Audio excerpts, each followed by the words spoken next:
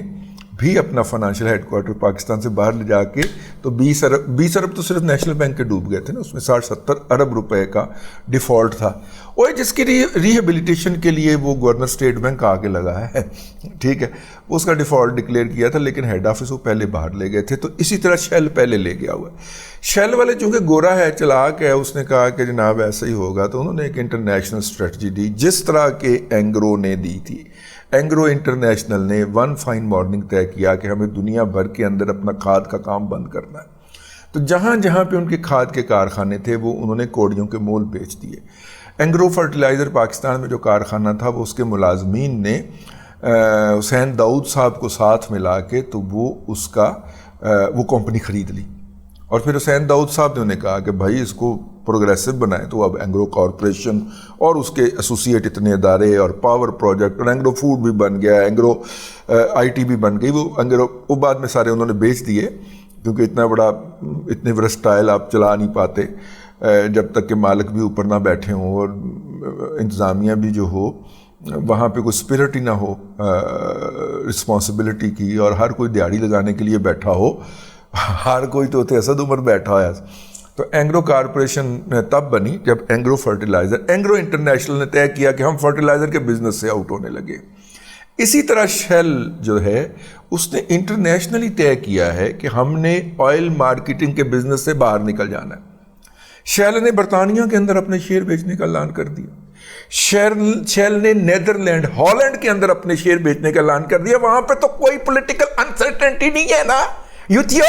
ٹھیک ہے، کوئی شرم ہوتی ہے کس طرح پاکستان کی، پہلے پاکستان کی تباہی کی جھوٹی خبریں پھیلاتے ہیں، پھر اس کے اوپر جومتے ہیں،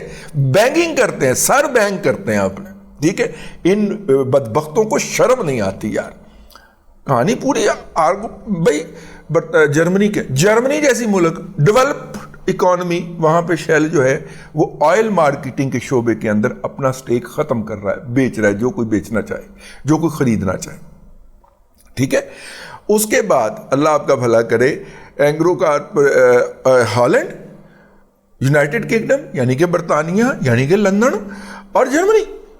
3 ملکوں کے اندر بھی شیل جو ہے وہ آئل مارکیٹنگ سے باہر نکل رہا ہے، اپنا سٹیک بیچ کے باہر آ رہا ہے، ٹھیک ہے۔ لیکن